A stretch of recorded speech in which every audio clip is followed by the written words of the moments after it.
E pastor, assim, existem muitas denominações que acreditam que quando você morre, os salvos, né, eles estão no seio de Abraão esperando a vinda de Jesus. O que você pode dizer para essas pessoas, então, em relação a isso? Essa é uma pergunta que frequentemente as pessoas fazem. Se você puder olhar aí em Lucas 16, verso 19, tem uma parábola contada por Cristo falando do rico e o mendigo. Quem eram esses dois personagens? Olha o que diz a Bíblia. Jesus diz assim no verso 19: havia certo homem rico que se vestia de púrpura e linho finíssimo todos os dias. Verso 20.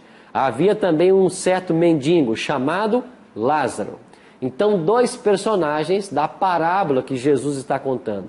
Um é um homem rico, que não é dado nome. O outro é um mendigo chamado Lázaro.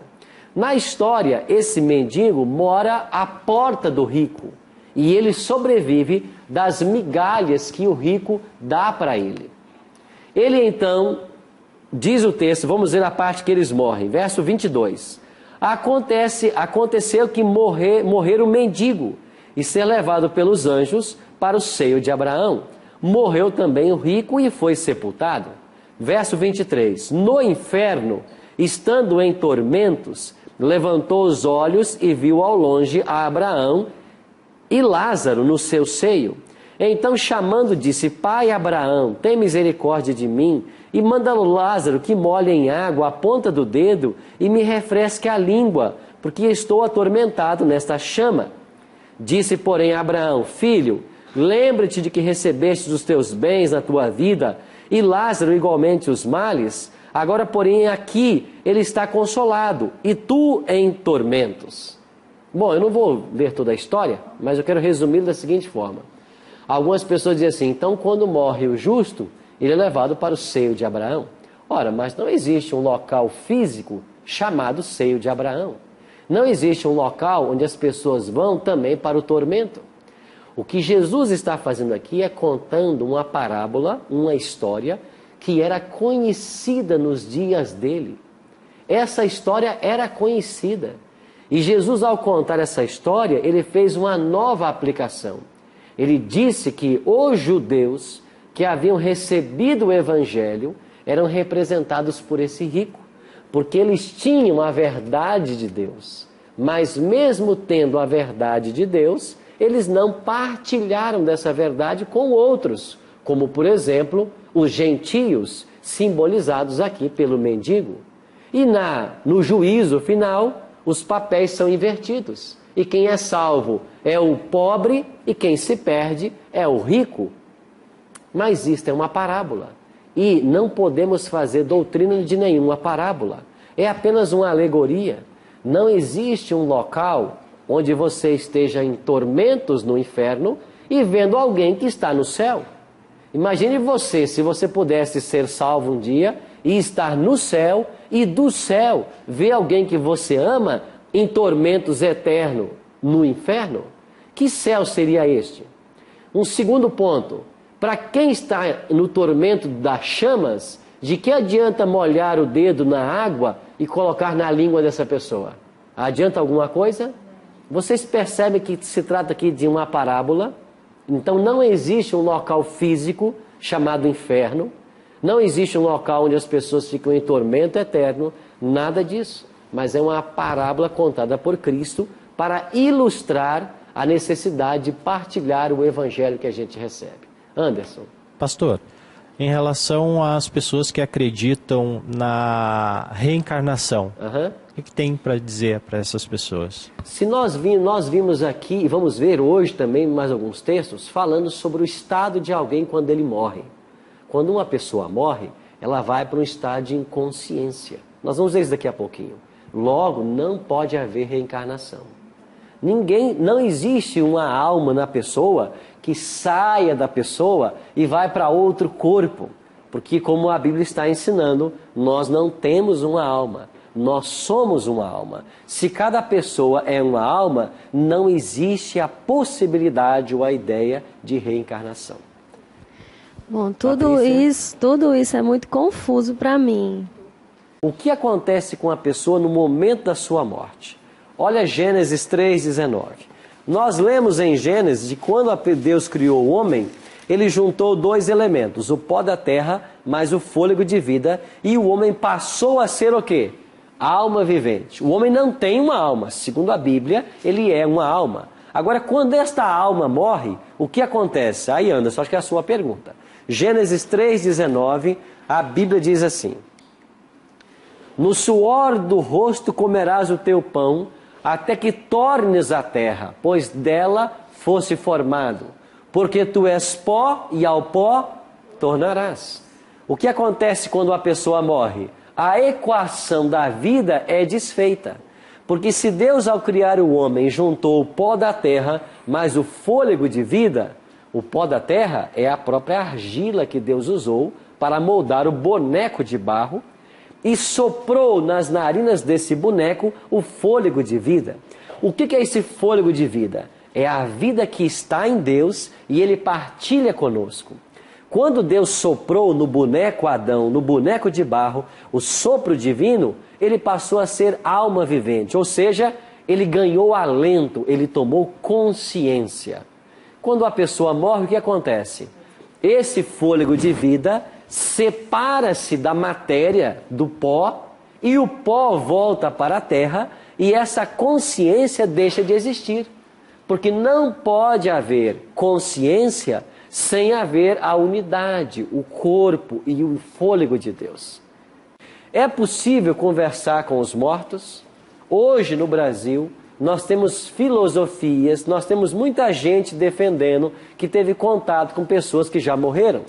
Nós temos muita gente dizendo que conversou com quem já morreu, trazendo mensagens para quem está vivo e sofrendo. O que a Bíblia declara sobre esse assunto? Eclesiastes, capítulo 9, versos 5 e 6. Porque os vivos sabem que hão de morrer, mas os mortos não sabem coisa nenhuma. Nem tampouco terão eles recompensa, porque a sua memória jaz no esquecimento. Amor, ódio e inveja, para eles já pereceram. Para sempre não têm eles parte em coisa alguma do que se faz debaixo do sol. A Bíblia é clara em dizer que os mortos não sabem de coisa nenhuma. Então, se o morto não tem consciência, e Jesus comparou a morte a um sono, em João capítulo 11, por ocasião da morte do seu amigo Lázaro, é impossível que alguém que morra volte para falar com alguém. Pastor, que caminho essas pessoas que acreditam em espírito, espiritismo, que caminho eles estão seguindo? Você percebe que os textos que nós estamos lendo na palavra de Deus, eles são bem claros. Não existe consciência após a morte. A pessoa quando morre volta ao pó da terra. Nós não temos uma alma, nós somos uma alma. Agora, por que as pessoas creem tanto nisto?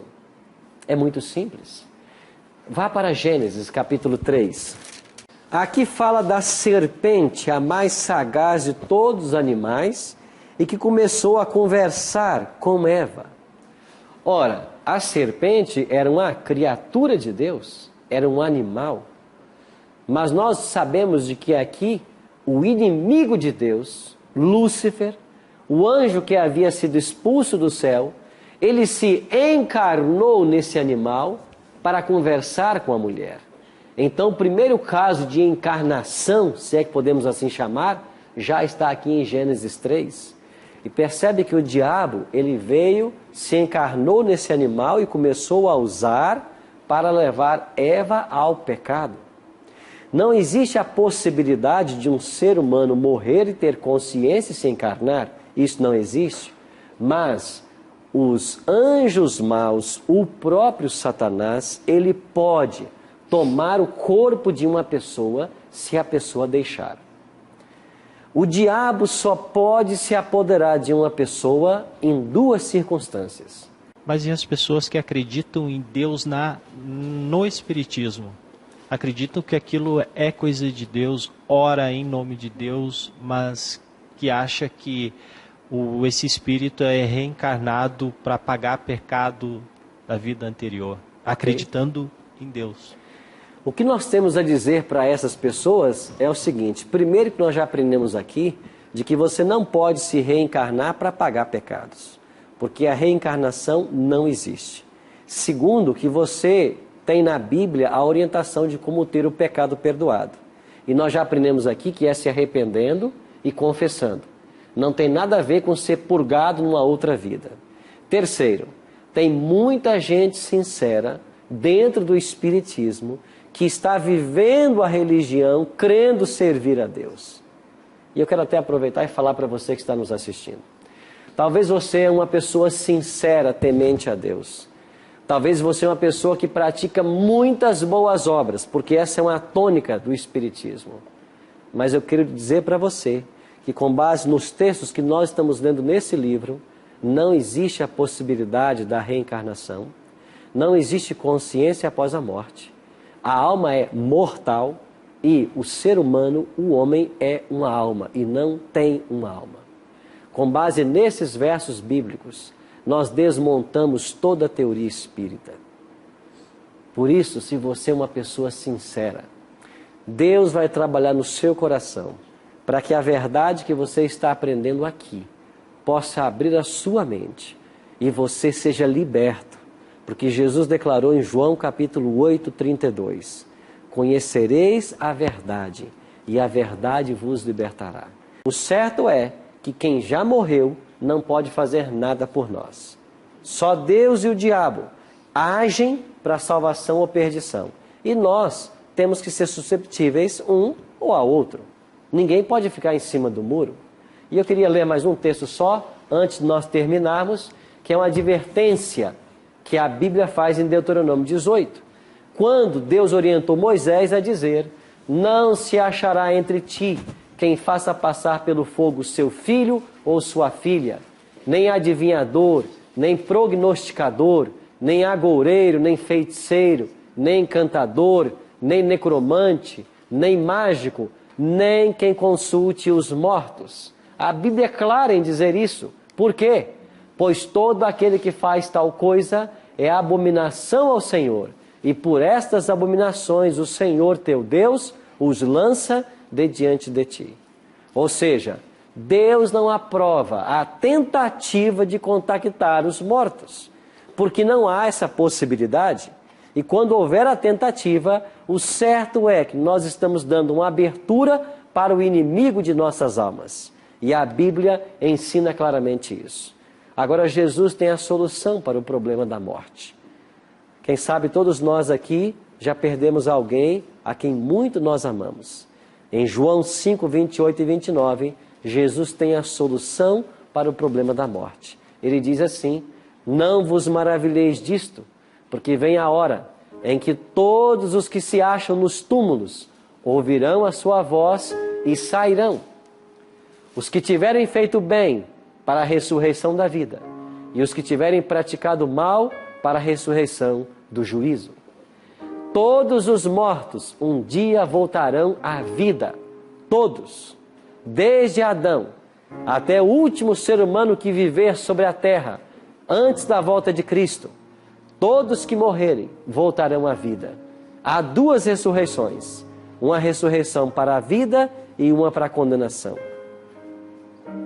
Isso quer dizer que quando alguém morre, ele não já vai para o céu. Ele não vai para lugar nenhum. Ele continua sepultado. Por quê? Porque somente nesse dia as sepulturas se abrirão. Agora olha para o passado. Pensa nas pessoas que nós amamos, que um dia nós sepultamos. Há esperança de um reencontro. Você que nos assiste talvez está lamentando a perda de um ente querido. Perdeu um filho na adolescência. Um bebê com poucos dias de vida. Um esposo de 50 anos de jornada. Há esperança de um reencontro. Jesus está voltando para acabar com a morte. Porque quando Ele voltar, das nuvens Ele vai chamar aos mortos. As sepulturas se abrirão e os salvos ressuscitarão glorificados. Amigo, não existe inferno, não existe purgatório, não existe reencarnação. Existe ressurreição. Para quem? Para aqueles que creem em Deus e colocam nele a sua confiança. Pense nisso.